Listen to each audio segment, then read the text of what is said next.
Welcome back to NewsWire here on SportsGrid. A landmark ruling today by the Supreme Court stating that the Seminole Tribe of Florida will continue to be able to operate sports betting as the sole operator in the state of Florida through 2051. So this West Flagler group that has been petitioning and filing and spending, as we bring in Mike Mazzeo, looks like it was all much ado about nothing. All this money that they spent, at least for the time being, looks like it was money poorly spent. Now, Mike, the only thing is that we don't know really where this money was coming from anyway from West Flagler. There's a lot of speculation on that, by the way, from other entities in the state, so to speak, that didn't want even gambling at all in Florida. But needless to say, the ruling does mean that the Hard Rock app's not going away anytime soon. And I think what was really more interesting for me to see some of the things that came out of it, which is iGaming in 2026. And even a potential framework for the state of California in the future as well. So once again, thanks for coming on the show to talk about this pretty big ruling today. Yeah, Craig, thank you for having me. Like you said, a lot of legal experts we talked to leading up to this Supreme Court ruling had thought all along that West Flagler's petition was going to be denied, which was the case. We saw Justice Kavanaugh. He would have granted it. He had talked about that equal protection argument. So obviously that's what he would have gone on. Obviously, his contemporaries in the Supreme Court did not agree. And so this West Flagler challenge, which has been, years, months, feels like forever, is coming to an end. Perhaps they find another route to try to challenge it. But for now, this 30-year Seminole Compact through 2051 is in place. And so, if you're in Florida, which you are, Craig, you can make that online sports bet through your phone, and then it goes through servers that are based in tribal land.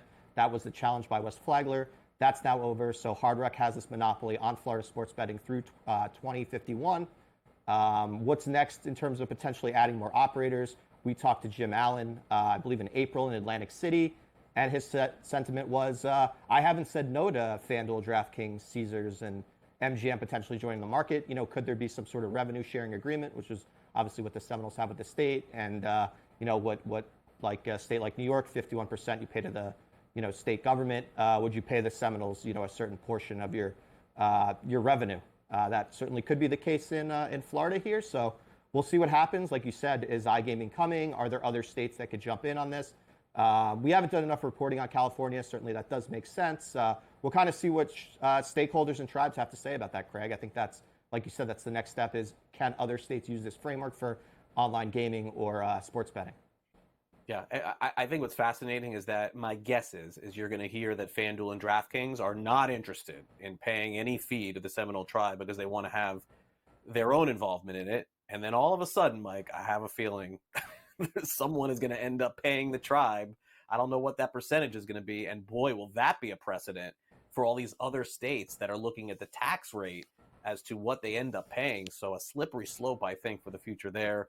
But needless to say, for Florida, and for people who like to bet on sports, you have legalized sports betting. That is good news. That will continue. All right, Major League Baseball last week announced that one of their umpires, and by the way, a very good one, Pat Hoberg, is appealing a discipline issue for violating a betting policy that happened during spring training. Now, I don't know more than you do, just to be clear on this, Mike, but what I saw in the release was appealing a discipline, and it wasn't specific here. So to me, using that word as opposed to like a suspension or a fine or anything else tells me that this potentially was very minor. But I suppose Hoberg just wants his name cleared completely of this.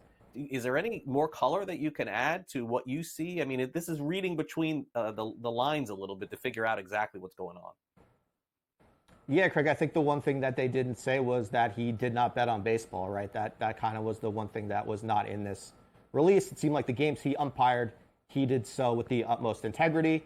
As you know, Craig, Pat Hoberg is the umpire that called a perfect game. The home plate umpire's version of a perfect game in the 2022 World Series did miss a ball or strike call the entire game, which in this age with the robo umps and the tracker is almost unfathomable, given we saw Angel Hernandez, all these other umps that always get grief, understandably, for missing calls.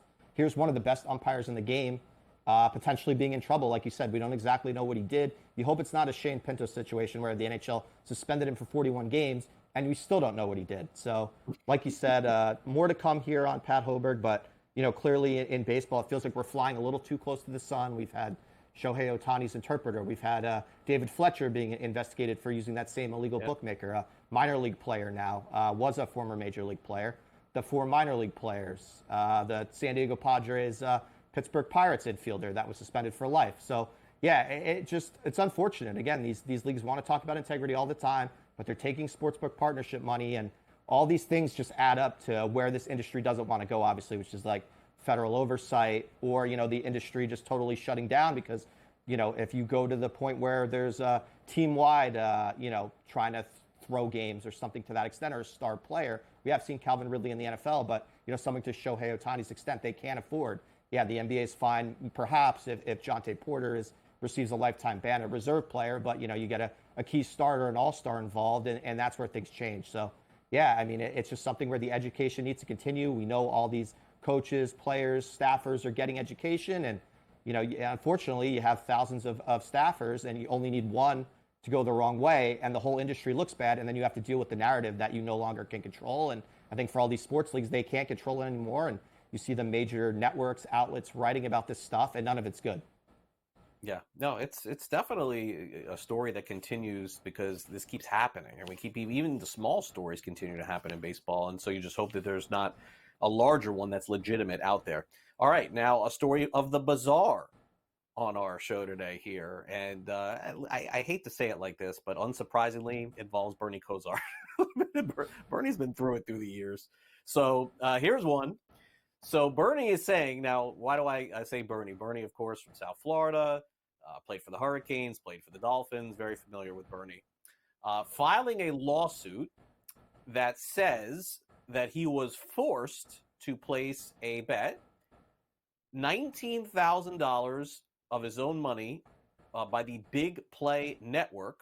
And because he did that, the Browns organization let him go from doing their broadcasts or pre and post or whatever he was doing, $200,000.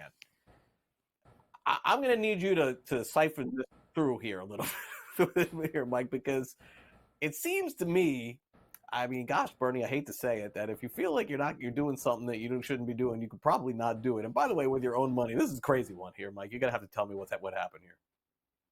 Yeah, Craig. So at the time he placed this bet, and the NFL, personnel cannot bet, and I think he thought he was a contractor, so maybe he could. He apologized at the time, said if I had won this money, it was all going to charity anyway. Now all of a sudden, wants to get $850,000 from this Big Play Network in this civil suit. And we'll see here. I mean, he basically said as part of his contract with Big Play, he could make this bet and he wouldn't lose any money if the bet lost. Then all of a sudden, the Big Play executive said you have to bet. You have to bet with your own money as part of your contract. So he did it out of goodwill. His bet lost. I think the Browns shockingly lost to the Steelers, I believe it was. And so he was out the $19,000, and he's seeking, like you said, his $200,000 radio job, which he ended up losing as a result of this. They pulled him right off the air after the bet. And again, you can't make the same mistake as Bernie here. You can't bet if you're working for a team in radio, television. You can't bet, right? So we'll see what comes of this, Craig.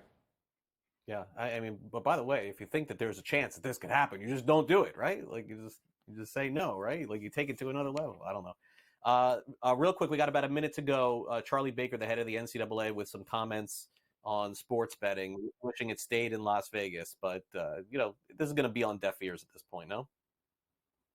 Yeah, I think he was governor of Massachusetts when it passed, was getting tax revenue. Now he's not getting tax revenue. There's no sponsorship deals with the NCAA after, a senator stopped that. So, yeah, I mean, I think there's money to be in one place and not money in the other place. Fair enough, Mike. Thanks for coming on.